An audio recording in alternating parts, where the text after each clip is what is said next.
Before we dive into today's episode, we want to take a moment to acknowledge that this conversation touches on sensitive mental health topics, including depression, anxiety, and thoughts of suicide. If you or someone you love is struggling, please know that you are not alone and that help is available. Talking to someone can truly make a difference. You can call or text the 988 Suicide and Crisis Lifeline to connect with a trained counselor 24/7. It's free, confidential, and there's always someone ready to listen. We encourage you to care for yourself as you listen today. If at any point you need to pause, step away, or reach out for support, please do so. Your mental and emotional well-being is what matters most. And now for today's episode. Hello, everyone, and welcome back to Bikinis After Babies. Thank you so much for joining us today. I am one of your hosts, Mandy Rashawn, here with your other host, IFBB Bikini Pro, Jillian Hughes. Hey, everybody. Thank you so much for tuning in today. We have a very special episode today, and I'm really excited about our guest. Today, we are joined by IFBB Fit Model Pro, Brooklyn Goodsell, who is an online coach, a wife, and a mother. Brooklyn has been competing for 10 years and earned her IFBB Pro card earlier this month at the 2025 Olympia Amateur. Brooklyn's story is one that will truly resonate with so many women, especially mothers who have walked through the physical and emotional challenges that come after childbirth. Brooklyn battled postpartum depression after the birth of her son 6 years ago, a mental health struggle that so many women silently battle, yet so few openly talk about. Brooklyn turned her deepest struggle into her greatest strength, using that pain as fuel for her transformation.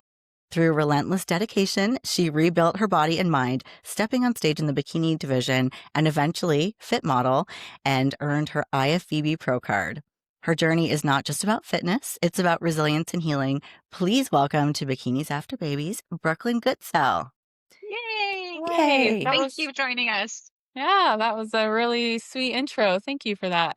Yeah, you've had such an impressive career even prior to this pro card win. And I think I clocked like 8 shows you did this year, maybe even more than that. So you're everywhere. And I'm sure people are just dying to learn more about you. So I'd love to kind of start with just how you got started on your journey in the world of fitness. Oh, geez. You know, it's funny. My husband actually got me into bodybuilding. This is going to take me way back. This will resonate with women our age. This was back in the day when magazines, you could only find Yep. fitness influencers on like Muscle and Fitness Hers. And I went to, I don't know, go to these grocery stores and it's just magazines, right? And I grabbed a Muscle and Fitness Hers magazine with Aaron Stern on it. Yes. And I was dating my husband at the time. We were in college. I was I think like a freshman or sophomore. And I was like, I want to look like that. And he was a bodybuilder at the time. And he goes, oh, that's Aaron Stern. You just come and train like me. So I started training with my husband. And that was when I was like 19 years old. So I loved the look of women with muscle. I was always very admirable of women who were fit and healthy because I just always thought that, man, I can see the resilience in them. I can see the strength in them. And I want to be like that. So that's really where it started. And then I competed a handful of times before I had my son. I have PCOS and I was diagnosed with PCOS when I was 20. And if you're not familiar with what PCOS is, it's polycystic ovarian syndrome. I was told by many doctors that I'd never have a child, let alone like be healthy or fit. I literally had probably 3 doctors tell me I'd always struggle with my weight and it would just be who I am. And I made a decision early on that that was not my story, that I refused to give in to that. And, through bodybuilding, to be honest, I was able to find a lot of um, power and strength and kind of fight against that. I don't know, women are like that PCOS. That was my story. And I'd always be this girl who's overweight. So I did that. And then, of course, eventually I got pregnant, had a kid, and, here we are. So, I Yeah. feel like I can relate to that so much because when I started my journey in 2016, I know fitness influencers. I was in love with Dana Lynn Bailey. I was like, how could she be so strong and powerful? And like, I want to do yeah. that. And I had no idea what I was doing. I would go to a gym when the lights were like off, nobody was there, and I'd like practice working out all by myself. But that's amazing that you were able to find that journey and healing through fitness. A lot of people, I feel like, struggle with that with doctors and whatever the diagnosis is. Yeah. I love Right, it. and Yeah, dealing with PCOS feelings. is like I feel like there's so many different I don't know how I don't wanna use the word like severity, but like I'm a coach too, so I've seen all different, variations of what that looks like. What did it look like for you when you were, dealing with those hormone issues? Oof, man. And I still to this day, I will tell you, I still have it. It's something I'll deal Yeah, with the rest of my life unless I get my ovaries removed. But I really did. I struggled with my weight. It was really hard. I was, one of those girls in college who, all my friends were skinny, tiny, small. And here I was, within the first 4 months of being a freshman, I gained like 25, 30 pounds. Like, I really struggled. But I would say the positive of having PCOS is I build muscle decently well. And I always loved working out, but that was never my issue. I struggled a lot with food. Women with PCOS generally have a really poor, like insulin resistance. So I craved a lot of sugar. I struggled with a lot of restriction dieting, binge eating. I struggled with my weight for quite some time. But honestly, I feel like the practices of bodybuilding, it really helped me, I don't know, just have structure because I always Mhm. loved working out. I always loved fitness. But my nutrition was always the biggest struggle. So with my PCOS, it was my weight. I also had really bad cystic acne, yeah, horrible, horrible acne. Um, Depression. I mean, depression comes with that, like severe Mhm. anxiety. Yeah, but I mean, thank goodness, like I look back at that, if I could talk to myself then, who I am now, I I would give myself like a list, like, here, just do it, like it'll be better. But it was really hard. Like when I was in the thick of that and trying to figure it out and going to doctors, it was very frustrating because I just felt hopeless. yeah. I'm sure there's a lot of women that feel that way, and maybe they've not found, like, the answer or they haven't found what works for them, and like, hearing your story and seeing your success provides so much hope, like, not only that you're able to have a child, because a lot of people with PCOS are told that that is going to be a struggle for them, but then also that you're able to, like, create this beautiful physique over and over again, compete at all these shows, and become a professional athlete. So, I mean, I'm jumping, like, way ahead, I'm, like, way in my notes now, but we're on it. So, like, if you had to give somebody, like, advice that was sort of, like, in that spot where you were at that age, like, what would you tell them to do in order to start, like, making some headway into finding solutions?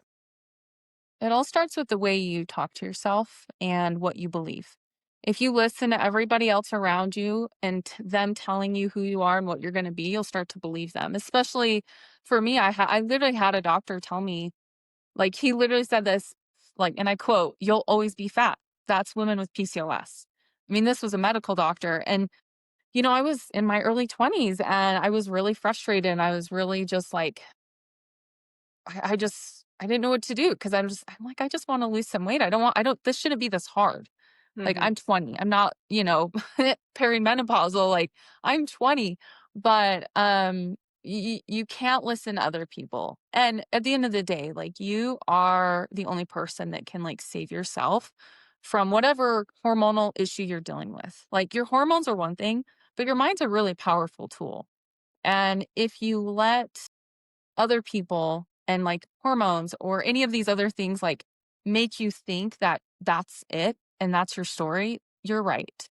Vice Yeah, versa. If you believe that, okay, you know what? Yeah.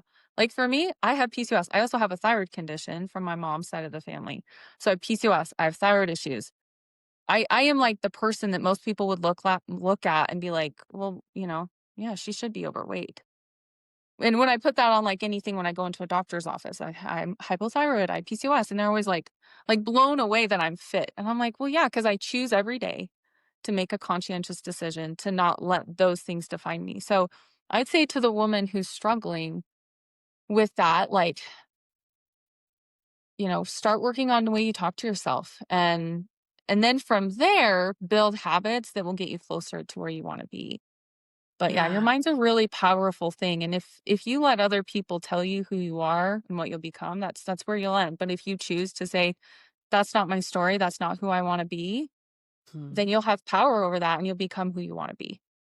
I feel like yeah, that's very powerful. And I'm almost happy to see this shift almost in our culture as we kind of age and get older, we're not taking those answers anymore. I feel like there's Mhm. so much more of an I almost don't know if this is a word, advocation for yourself. You know, you go to a doctor, you're like, I don't feel good. My hair is falling out. I'm not sleeping well. I'm having hot flashes.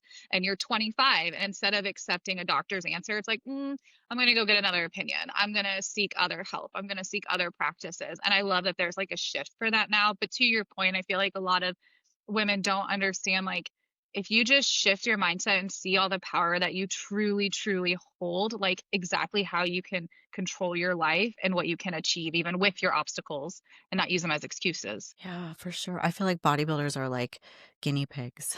Like, we just are like, I'm going to find a solution. I'm going to find the right exercise, the right food, the right supplement, the right peptide, you know? So I think like that was probably like what laid that foundation for you. And here you are 10 years and like 150 shows later. I mean, I Yeah. didn't count how many shows you've done. But segueing over to your Mhm. start in bikini. So tell me about your early days in competing and what that was like for you. It's funny because I won my pro card in Fit Model, and when I first started competing, it was literally like Fit Model now. I know. Yeah. Yeah. It's so funny. The looks are almost the exact same, except for actually Fit Model now is way more conditioned than when I first started competing. Because my first show, my we had to pull it up. Me and my husband, it was like 2013, which is insane. That was like 12 years ago. Yeah. Um, and I did that, and I competed in the natural bodybuilding for a while, and then I switched over to the NPC. Um, and yeah, I loved it. I wasn't like super competitive though. I was doing it for more fun. I was kind of doing more like just state shows. And be honest, I didn't have a lot of money back then, so I just competed for fun. And it wasn't until after I had my son, I feel like I needed like a deeper purpose. And that's why I started competing at that level I did. Yeah. Yeah, because I mean, I think it was like very similar for me. Like I would just, do a show to sort of like reach a goal. And, after the pandemic and having it sort of taken away from me, I was like, I'm going to start taking this seriously, like, and just to see, how far I can go. And, here we are. So I love that. And I think, it's definitely been an anchor for you. You've talked about how bodybuilding has, like, in a lot of ways, saved your life. And, like diving into your story of sort of what you went through with your experience with postpartum depression and sort of like using bodybuilding and competing as a way to, um, I wouldn't say medicate, but like to like find a purpose through all of that. I kind of wanted to dive into that story and share with our listeners what that experience was like for you and how, you used it to find strength. Yeah. I'll probably start crying because it was a really like difficult time in my life.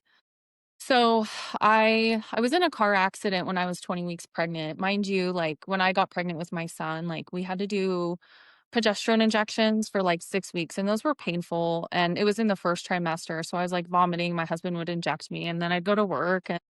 And so like we went through all this shit, to be honest, like just trying to keep the pregnancy.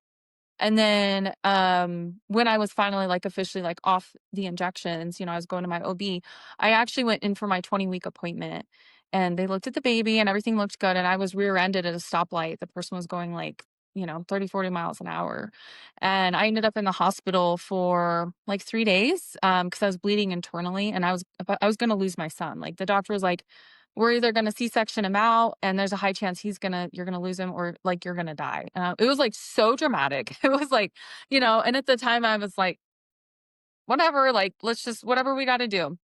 And so, like, I went through a lot of trauma being pregnant, like, that was very terrifying. Things turned out fine. My son's here, thank goodness. He's a little fighter. If you met him now, you'd be like, "Yeah, he's a spitfire." Like, God wanted him here. Oh, and then I had him, and then a few days after I had him, I actually ended up back in the ER, when we got home from the hospital because my body, I think, just went into this, like, fight or flight mode. I hadn't eaten or drank for, like I don't think I drank water for a really long time because they diagnosed me with, like, severe dehydration. Mhm. What happened is I was, like, nursing my son, and we had just got home from the hospital, and I stood up and I like started blacking out and I like leaned up against the wall. Somehow my husband grabbed the baby and I like just collapsed. And then I don't really remember much after that. I was hauled off in an ambulance. went to the hospital and they put IVs in me. Um, and so, like, even from early on, like, I was suffering from just not taking care of myself, which I feel like if you've ever had kids, that's kind of normal, right? Like, you kind of go into this, like, I'll do whatever I need to for my kids because they're everything to me. And, for me in my culture, I'll be honest, I grew up in a culture where women literally forget who they are. They're told, forget who you are. Your family and your kids are everything and nothing else matters. And so I took that to heart when I became a mom, even from the moment he was born. And we got back from the hospital after that whole thing. And honestly, for months and months, I just kind of pushed through, right? I didn't really understand or recognize what was going on either, because for the first time in my life, I was experiencing like severe anxiety. My son was also very colic. He cried for hours and hours. Me going to work was a relief. Like I went back to work early because I hated. I'll be honest, I hated being home with him. I didn't enjoy being a mom. I was really disconnected from him. And, my husband, I mean, he was a first time parent too. Like, how did he know? you know, we didn't live in an area or community where we really had any friends. We had just moved to where we were. So it was just me and him and a screaming baby every day. Yeah. And it was really hard. I honestly don't know how I got through all that. And do you want me to keep going? I can Yeah, keep well, going. I want to for a second just say like Yeah. that's so honest because Mhm. I remember feeling that way too, and I don't think I've ever said it. Like, I obviously love my children so much, but it was so hard. Like, my husband would go to work, he worked nights, and I would be up all night and I couldn't, I I had no help. My mom lived in her country and it was so hard. And I had those moments too of like, I don't know if this is for me. Like, this is way harder than I thought. Like, I expected it to be this like, oh, you have this baby and it's like, oh, you're like this like Yeah. beautiful glowing mother and I just felt like a bag of shit and like it was so hard. And so I appreciate your honesty so much. 'Cause I don't think I felt like I could even say that because I had friends who like would just do anything to have a baby and I got pregnant so easily and I had this beautiful baby boy and he was so healthy and I was like, like I'm struggling to figure out how I'm going to find myself again. And there's so much pressure to find yourself and get back to work and get back to just like being all these things. So I think that a lot of women are probably breathing a sigh of relief, like, okay, I'm not the only one who feels that way, you know? Yeah. I was gonna kinda say almost something similar is like, thank you for sharing that because that is very true. I had my son very young. My son's 16 now. And so when I had him, it was a little different for me just because it was just me and him. And for me, the postpartum more if I was more depressed, but not postpartum depressed. Like I was okay with the baby, but my relationship, my support, the people around me, I was like a lost person. Like you hit it on the nail on the head of like you lose yourself the minute the baby is born. Like, who are you? You have to give everything. You have to do everything for this baby. You don't have time for yourself. How do you even manage time for yourself? Like, this isn't, it's like you let that go because I grew up in a similar family, I will say, of like, oh, we don't have hobbies. We don't really do anything for ourselves. You gain the weight, you accept the weight, no working out. There's nothing like that. It's just you take care of your family, and family is that's it. That's it. Like you give yourself to your family, you feed your family, you raise your family, you go to sleep and do it again the next day. So it was thank you for saying that because to Jillian's point, like it is like there's probably so many women thinking like, yes, that's exactly how I felt. Yeah. It's just not always like the fairy tale that we expect, which can Hmm. be that in itself, I think can like really bring on some of that emotion and like the disappointment of sort of like, man, I really expected, things to be different. So, um, but yeah, I mean, I think the postpartum depression is, I feel like it's another like it's a broad term, and everyone sort of has different varying Hmm. degrees of suffering with that. And I do think it's a very underserved population because it's a label for a lot of people. A lot of people don't understand it. And I also think there's a lot of gaslighting, like a lot of maybe the older generation are sort of like these young people and this mental health stuff. Like what we had, we'd walk to school uphill both ways in the snow with no coats and like almost like we all like we are just weak and we struggle and why do we have all these problems, right? So when these things like when you're having these emotions, like, did you recognize it as like, okay, something is really off here?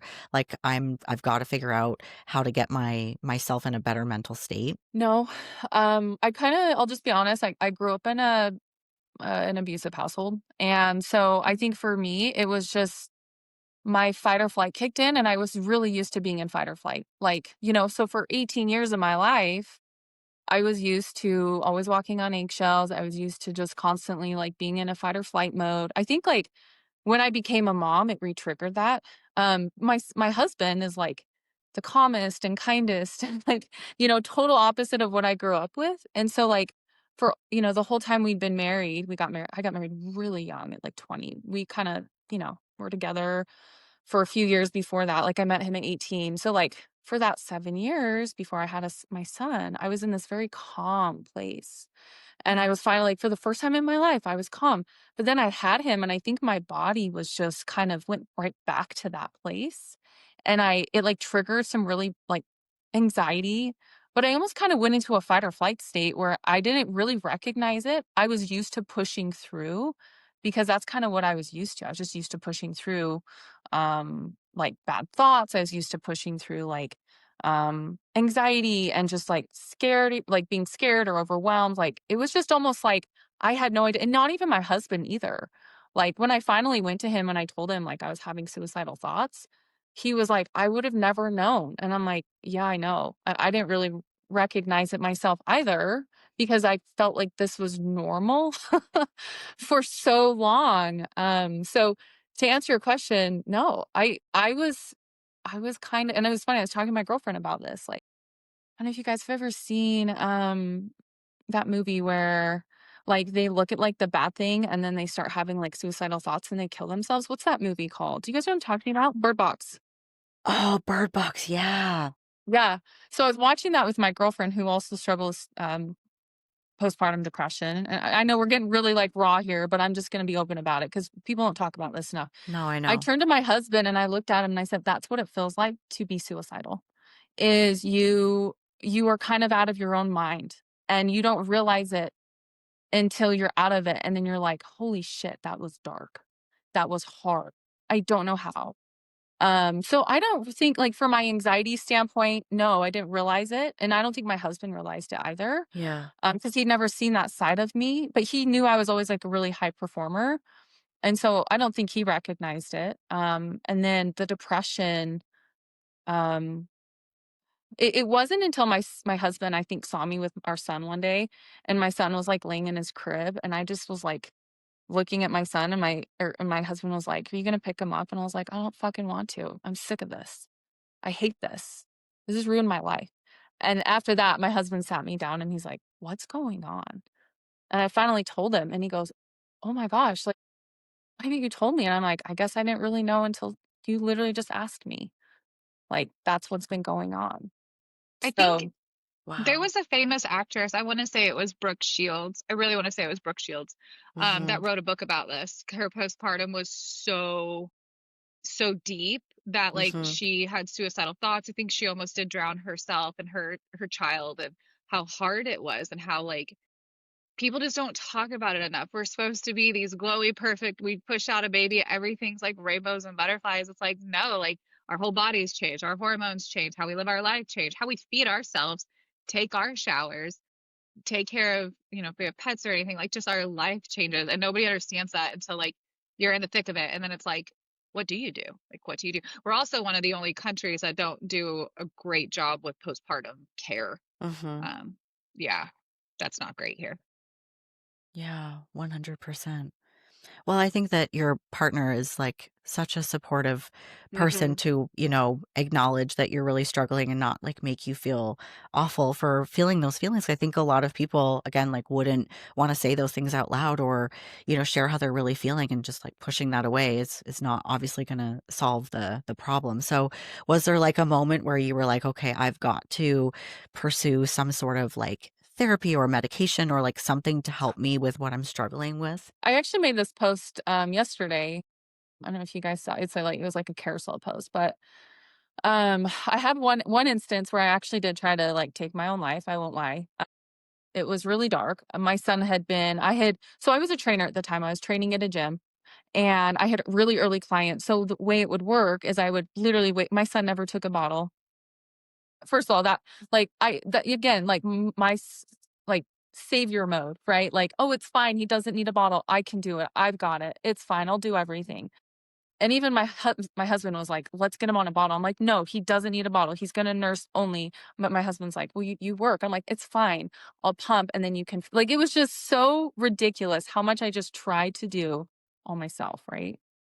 And so, like, I would wake up early, go to work, come home, take care of my son, and then go back to work. So I just was like, go, go, go, go, go, go, go, go, go, like nonstop. One of those days, I can't remember. I just came home from work and I was exhausted, as you are as a new mom, and then working on top of that. And he was just screaming, and his little screams were so high pitched, and he would like arch his little back because he had reflux. Eventually we found out it was colic, but it was because he had this like silent reflux. So he would arch his back. So he wasn't even like consolable. There was nothing you could do to console him. So you just literally had to let him scream. And you try to hold him, you'd put him down, you'd hold it. Like, it was just for hours and hours and hours. And I finally, after like 2 hours, after like working all morning and coming home, I had to put him in his crib and I had to walk outside because I was about to lose it. I was like about to punch a wall. I just couldn't at that point. Like, postpartum rage is real. I Yeah. was so done. And I simply just was like, I need to take a break because I can't do this anymore. And I got the baby monitor and I went out and I sat, and this is when we lived in like townhomes. It was kind of close to a busy street. And it was like a busier time of day too. And I just suddenly felt like I just didn't want to be around anymore. And I just didn't want to do this anymore because I literally felt like I had lost all ounce of joy in my life, to be honest. And I don't know, it was like there was no logicalness in my brain left. And so I just got up and I started walking towards the road. And I just thought, honestly, I'll be happier if I'm gone. And everybody else will be happier. My son will probably be better off. My husband will be better off. Everybody will be better off. And I'm not even kidding you, like, right as I was, like, about and the road was busy because it was, like, around 5 p.m., but right as I was about to walk in, I just felt like almost like a hand pull me back, and that was it. And after that, I cried, and I was just like, "Oh my gosh, like, I can't believe I almost did that." Like, my son would be without a mom, my husband wouldn't have a wife, like, and then immediately after, I called my husband, and I told him what was happening. Because before I texted him while I was sitting there, and I texted him, and I said, "Emergency, I need you to come home," because I was gonna kill myself. And so, like, I don't like talking about this, but I do talk about it because a lot of women go through this, and they do it, Yeah. or they're about to do it. I think, like, when you finally just tell someone what's going on, especially someone who loves you and cares about you, they'll push you to get help. My husband, immediately after that happened, he sat down, we went and found a therapist, and he drove me to a therapist, like, literally the next day, and then he didn't leave my side for weeks, right? Like, he made sure he was home. We actually had a store front that my husband shut down so he could just be with me because he was so afraid I was gonna do something. So, yeah, that was the moment it was like, "Okay, I can't keep doing this anymore." So, That's so great you had him there with you. That support. yeah, I'm grateful to him. He's been a vital part of every good thing in my life, for sure. Yeah. So it sounds like from there, pursuing therapy, and you did also talk about sort of like getting back into like that fitness piece, like that part of you that was, something deeply ingrained in who you were and part of your journey of like overcoming PCOS. So what was that transition like of sort of that like awful dark moment to starting to get some therapy and then eventually finding your way back to fitness and those habits again? Yeah, my husband was the one that actually said something, after all that went down and I had been in therapy for a few months, he said, "You were competing before you had Brecken, like, maybe do a show, like, maybe that would be fun, like, we can, make it like a trip." And so I think he knew I needed something a little bit bigger. So I started prepping myself for my first show, and I stepped on stage when I was 13 months postpartum. Wow. Oh, well, Yeah. Oh my that's gosh. so close. Yeah. That's It was great. incredible. It was a really good thing. I needed it. It pulled me out. You know what it did for me? It forced me to take care of myself every day. Mhm. Yeah. Because even though, like, I had been going to therapy and I was doing all these things, like, I was at the same time when my son started when he was 8 months old, I started my online business, and I was also working at the gym as the training manager, and I had a little tiny baby, so it was, like, one thing that I could be like, "This is my hour for me," you know? Yeah. I feel Yeah. like prep helps many I feel like prep helps many women that way. And I don't know, I guess you don't think about it that much, but there's so many times I've met so many people now just via coaching and expediting and just everything, in the industry where it's like you hear people storing, it's like prep helped them, prep saved them, prep like helped them find their passion in something. And it's so much more rewarding than just like stepping on stage. Yes, we step on stage. It's super fun. Your bikini, it's like your bikini wedding for the day, but it's like the journey gets you so much more. Yeah. Yeah, I wish more people saw it that way. Like we talk about this like almost every time we have a guest about like sort of getting rid of that narrative that like this is selfish because I think that the principles of what we do, what we need to do in order to be successful is like quality nutrition, hydration, movement, recovery, stretching, proper sleep, like all of these things. And I truly believe, because I've done it, that I can do all those things and be a mother, and I think there's sort of like for people who don't understand, they don't see how those 2 can exist, but I think that's exactly the problem is that so many people have sort of just said, "Well, I'm a mother and that's all that I'll do, and I'm gonna put myself last." And I don't think that that's really like your kids are never gonna be like, "Mom, I'm so glad you didn't go to the gym until I went to college." Like they're not gonna say that, right? You've gotta like you can carve out that time, which I think can be hard, but I think getting started, those baby steps, all those things, because it is so so much it looks like a physical thing, but I know for me personally, my mental health depends on those habits. And like I'm out of prep now. And I was saying this to someone at the gym this morning. Like when I'm prepping for a show, I think it helps me to compartmentalize the shit that's bothering me. Like I'm 6 weeks out. So this little argument that we had at home this morning, I don't have time to dwell on it. It's got to go over here for now.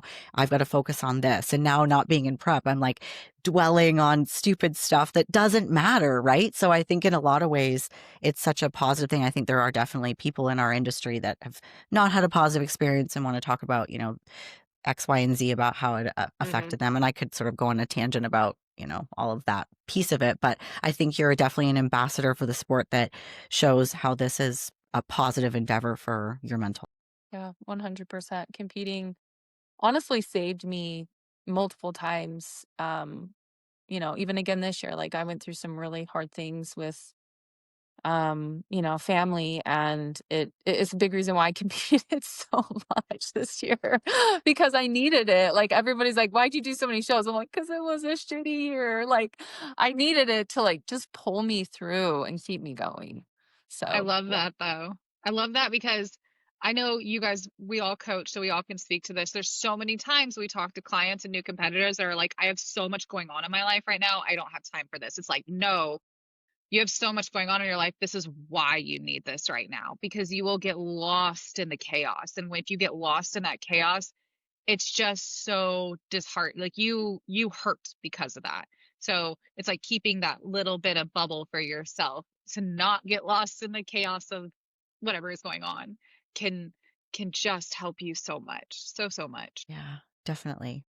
Yeah. So, going back to your career, and you had a long span of shows in the bikini division, and you even placed very well at nationals last December.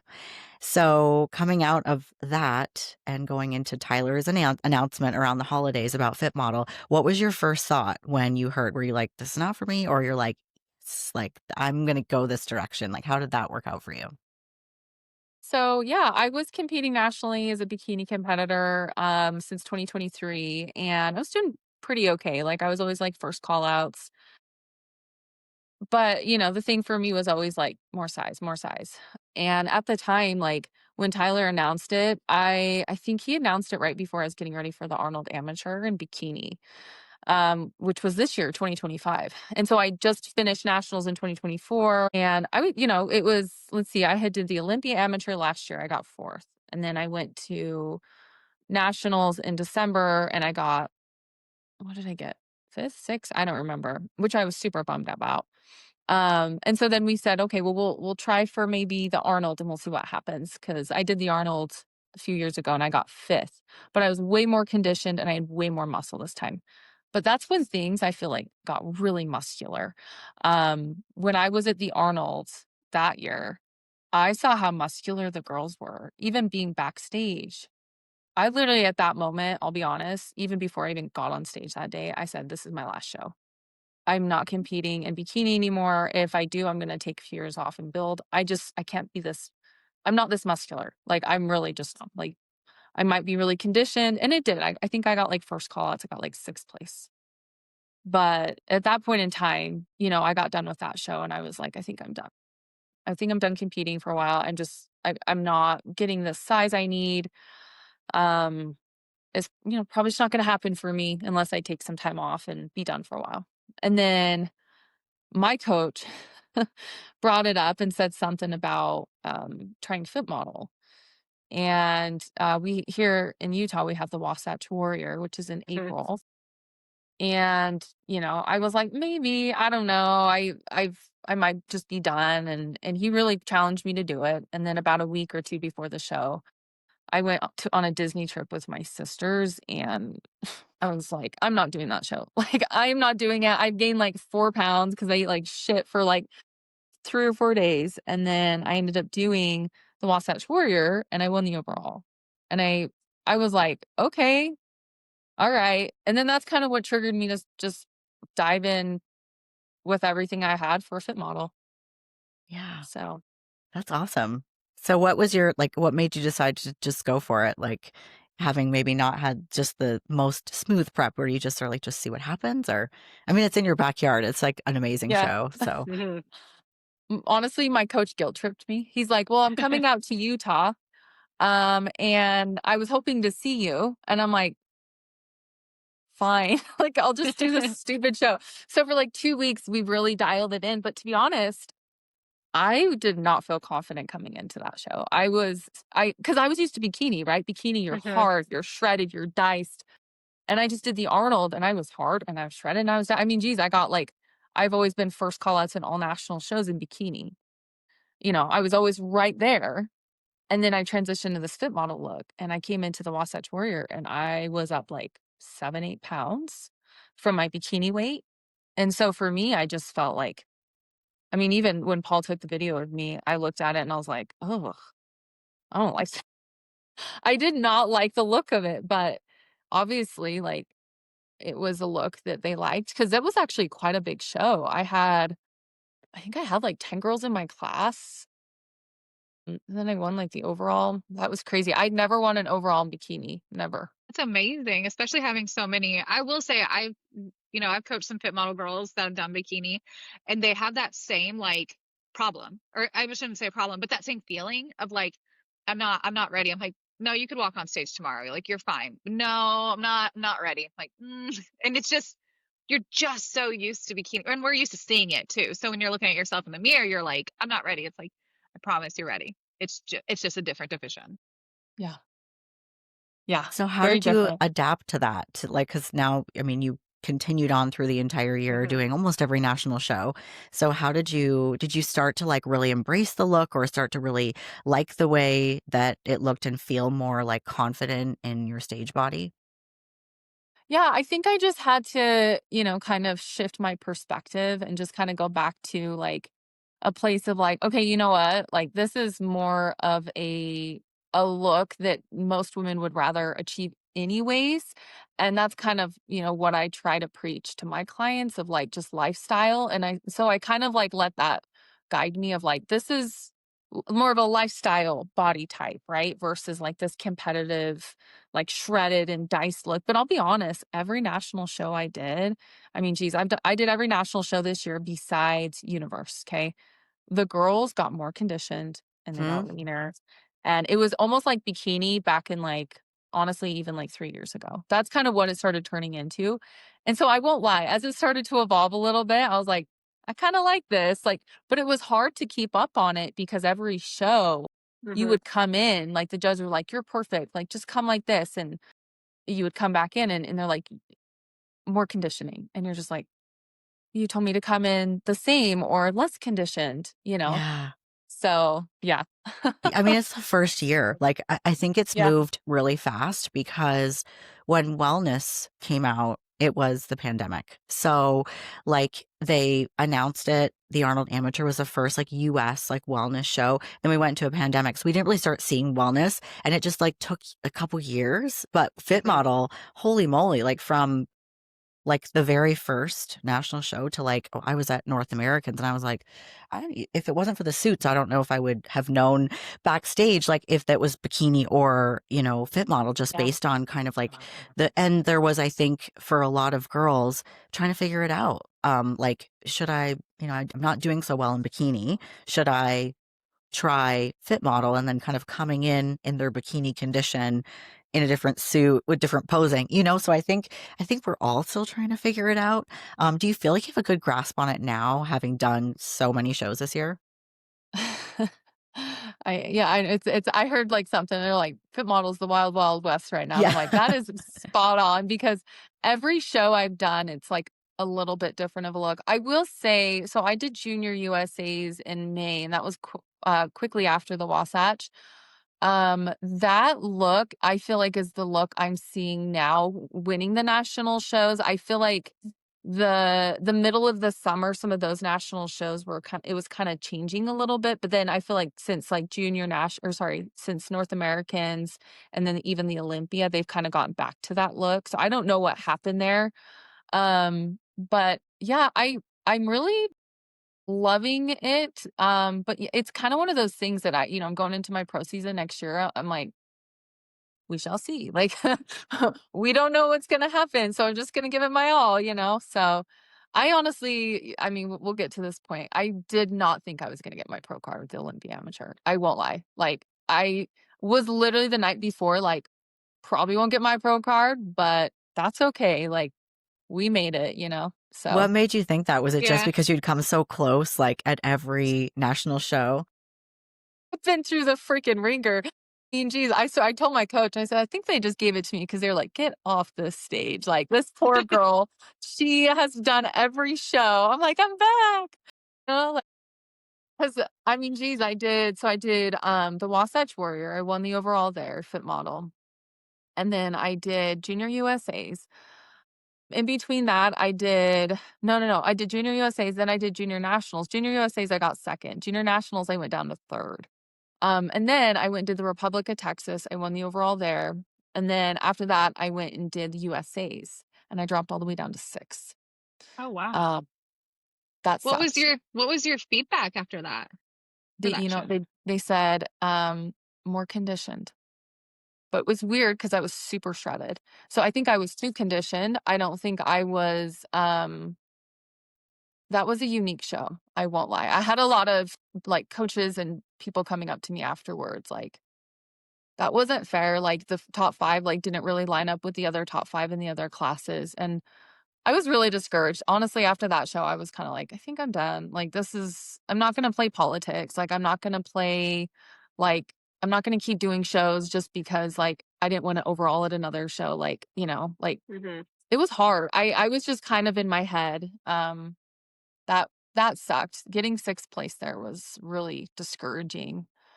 Um Especially coming off of, like, a huge overall win, like, Yeah. I would think, like, Wasatch and, like, Rutherford, Texas are, like, very Huge. big regional shows. Like, you go there to get in front of national judges, so you know that it's completely stacked and they're, like, lined up right around all of the national shows, so I would've, unless, like, barring, like, some huge catastrophe, like, coming in with the same look and then to get 6, I could see where you would just be like, "Ah."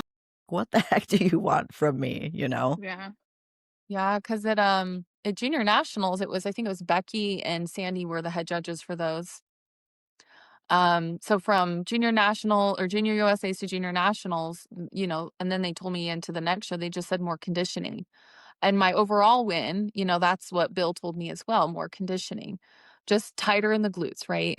Tighter in the glutes. That was like my mantra this year. Tighter in the glutes. I'm like, let me guess, tighter in the glutes. Like that's what you want. So, in bikini, that just means more conditioned in your glutes, Mhm. or you are lacking development. You need to build more muscle there, right? So we came in and I was the most conditioned in my glutes. I mean, you can see even if you go look at the stage shots, I have the most development. But I think what killed me at that show is I was too bikini. One of my girlfriends, she said, "You look too bikini up there." And I go back and look. I'm like, yeah, I was pretty bikini up there. So yeah, that was a really discouraging moment. But I will say, like, why it was so discouraging is because earlier in January, like I talked about, it's just kind of like a shit show of a year. Like we had some really hard family stuff happen. And when I got that 6th place, like everybody thought I was gonna get my pro card at that show. Like everybody. And I won't lie, like there was a lot of pressure. Like everybody was like, "This is your show. Like you're gonna win it. Like you'll probably win the overall." Because I had just won the overall at the Republic of Texas and I got 2nd at nationals and then 3rd. And it was like, this is it. This is the one. And to get 6th place getting off stage, I just felt nothing but just like, this sucks. Like this is like probably just for my competitive career, this just really hurts. And I was like walking in the hotel room with my husband, and my mom and son were like already in the hotel room, and I look at him and I just like break down crying, and I'm just like, I just needed a win this year. Like I just needed something like really big that would happen that would make this year okay, because it was a really, really hard year earlier in the year. And so that was like a pivotal moment. Like I had an option to quit and be done, or I had an option to keep going.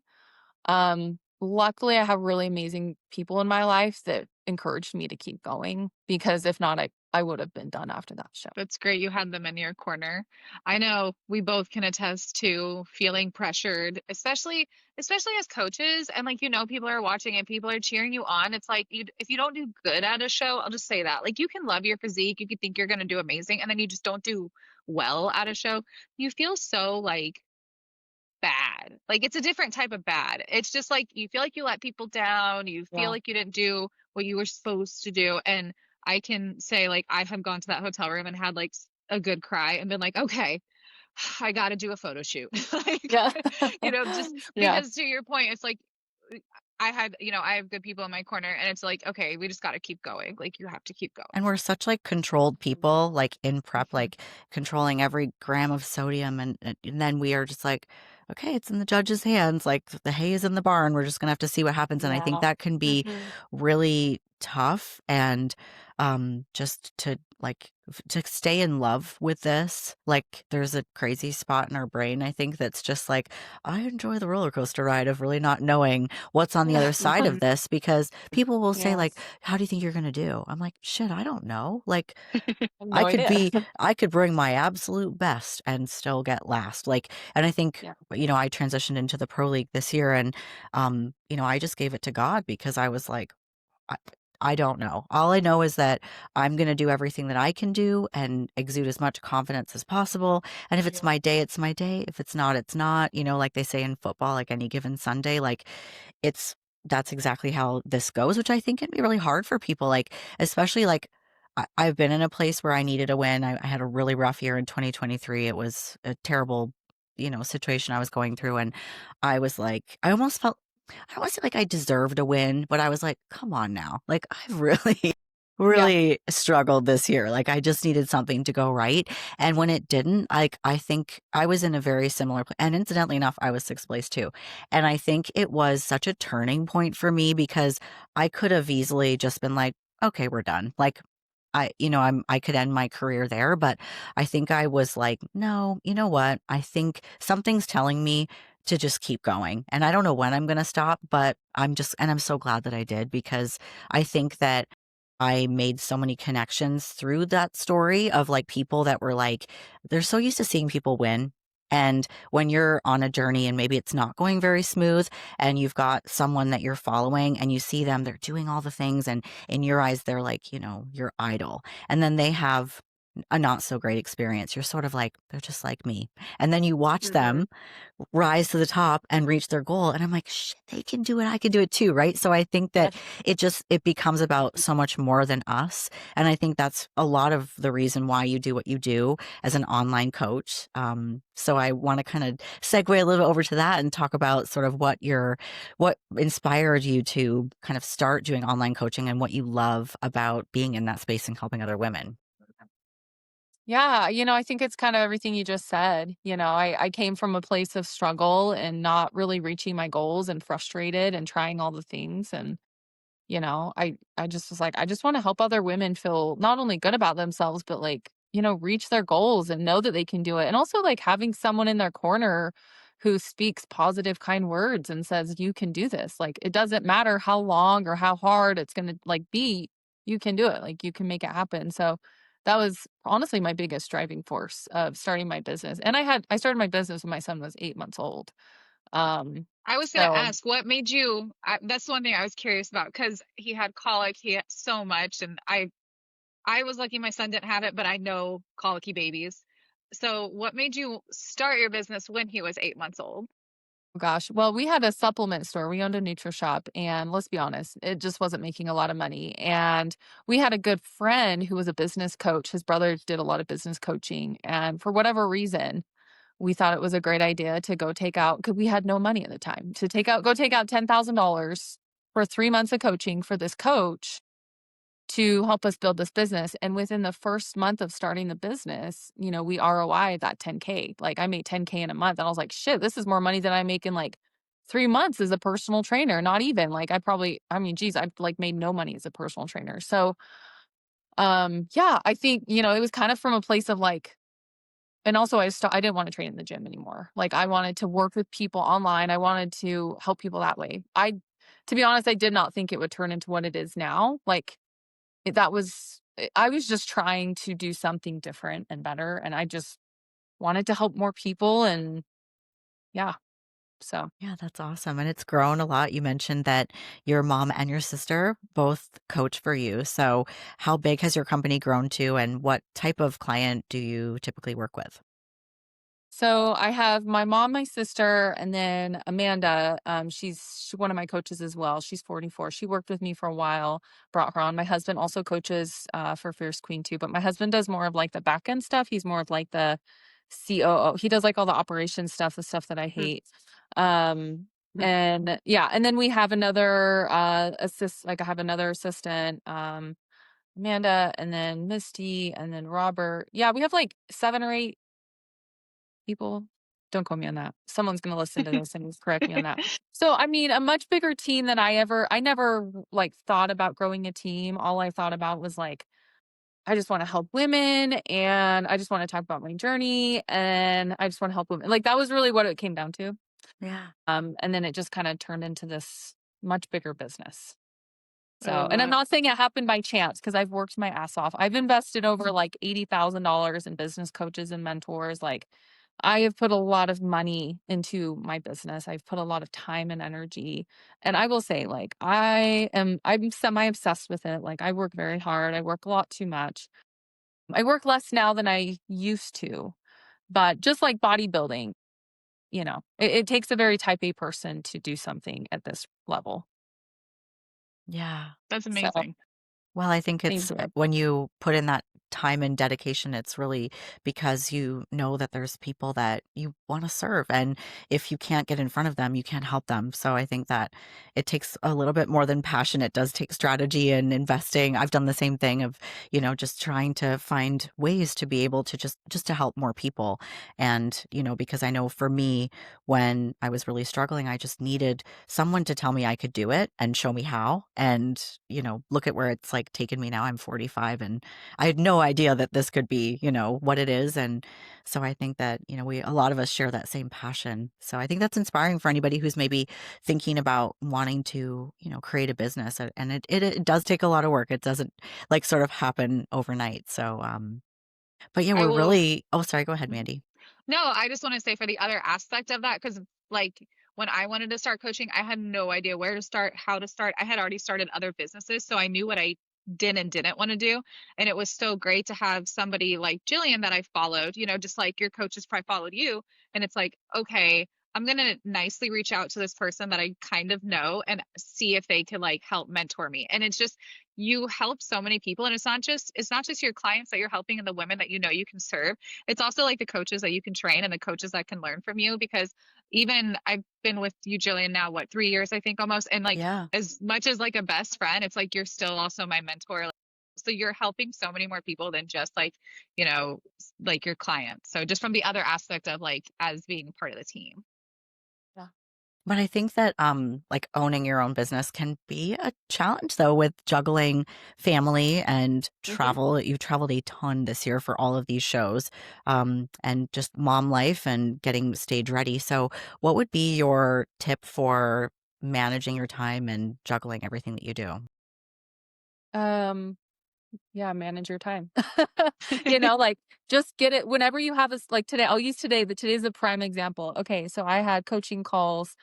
Woke my son up. Well, first of all, I woke up first thing in the morning, walked on the treadmill, did a little bit of my posing, woke my son up. We got him ready for school, dropped him off at school. I had coaching calls. I had a few clients, coaching calls, and it was only 15 minutes, supposed to be a half hour long. You know what I did in between? I started the grill and I threw some steaks on the grill because I just got back from California yesterday. Threw some steaks on the grill, threw some chicken in the air fryer, and cut up some sweet potatoes and put those in the oven. Like, that's my life. Like, I just learned to be efficient. Like, you have to be efficient. If you have 15 minutes, instead of sitting down and watching Netflix, or instead of like being like, what do I do? Like, just get shit done. But I feel like the busier you are, the more efficient you are with your time. Yeah. If you have extra 15 minutes, meal prep. If you have an extra 10 minutes, go on a walk. Like, you know, be proactive. If you have goals, be proactive about those. Like, if I didn't wake up and do my posing and I didn't have 10 minutes, I would find 10 minutes somewhere in my day to do it. So I think like if you're busy, I feel like that's the typical female, right? Busy, career driven women. Those are the women I usually work with, like in their 30s, 40s, 50s. You know, I always say, like, if you have 10 minutes, just fill it with something that's going to help you with your goals, like later on, right? Whether meal prep or movement or breath work, whatever it is. Yeah. It's great advice. I love that. Mhm. Yeah, I think Yeah. that's a Even good tip. 10, 15 minutes can make a huge difference. Yeah, you can easily waste it or you can invest it in something that's moving you closer to where you want to be. So I love that. It's a great tip. So I know that you've talked about your plans to compete next year. Do you have, well, we don't have a schedule. So that's kind of a dumb Yeah. question because none of us really know what we're doing next year. But do you have sort of an idea of like what your schedule is like, and then what feedback are you working with as you progress to the pro level? Yeah, it's hard because like after Bill saw me. Bill was like the head judge at the Olympia Amateur, and he was also the head judge at Republic of Texas, and also the judge at USA. Like he was the judge of every single show. He's like, this poor girl, like, he came up to me afterwards and shook my hand and he goes, exactly what I've been wanting from you all year. Don't change a thing. And so like I was like, but no, really. And even like Paul kind of like was like, but seriously, anything. And he goes, no, seriously, like this is great. So with that feedback, I'm gonna just say they're gonna want me tighter in the glutes because that's kind of that's like my thing. For next year, I mean, we were thinking about if they do have a pro show in Tokyo. I was like, I'll totally do that. If they have Fit Model for the Tokyo show in February, that's something I'll do. So I'm trying to just stay in somewhat decent shape. We'll see. But that would be my plan. But whatever shows come up, yeah, I'm excited. So I was gonna shut it down after this Olympia show, but I don't know. I just felt this drive to like, no, just maybe do your what is it called? Your Pro Pro debut. debut. pro Hmm. debut next Yeah. year. Awesome. So Absolutely. yeah. Well, we look forward to following your journey and cheering you on and seeing where you go with this. And that's kind of all I have. Mandy, do you have any questions you wanted to ask Brooklyn? No, I feel like you kind of answered absolutely everything I would have asked. So I had a very short list, but I knew after reading your questionnaire that we would probably touch on absolutely everything that I think would help so many people. So is there anything, Brooklyn, anybody you want to give a shout out to or, just mention? I think just, shout out just to all the people that have supported me through my journey, from like my friends to my family to my follow like everybody has been so supportive. I would say that's the biggest thing this year that has really like humbled me, I'll be honest, is just like the kind people that have been in my corner and continued to support me through my ups and downs. And also to add on to it, like, just because you aren't reaching your goal right now doesn't mean your goal's not gonna happen for you. Like, just because it's not happening on your timeline doesn't mean it's not gonna come to you. Like, I honestly, again, I did not think I was gonna get my pro card at the Olympia Amateur. I went into that show thinking this probably won't happen, and then that's okay. Like, if it doesn't happen for me, it doesn't. But you never know, like, what's coming for you. If you just keep going and you just keep trying, like, if you just keep trying, like, you really never know where you're gonna end up. So, Hmm. I'd say at the end of the day, like, thank you to all my followers and my friends and my family and people that supported me, but also, like, to add on to that, like, don't quit, don't give up. That's what's gonna get you to your goal at the end of the day. Yeah, Yeah. I love it. Hmm. Awesome. Well, that was a very inspiring interview. We thank you so much for your time and let everybody know where they can find you and connect with you. Yeah, so you can just follow me on, my Instagram page, just Brooklyn Goodsell, underscore IFBB Pro. Facebook, Brooklyn Denny Goodsell, and then, yeah, just if you just look up my name, Brooklyn Goodsell, you'll find me. So, Awesome. Great. Well, thank you so much, everybody, for listening today. Be sure to share this with a friend. Leave your thoughts, your comments, give us a like, give us a follow, and we will talk to you all in a couple weeks. Bye. Bye, guys.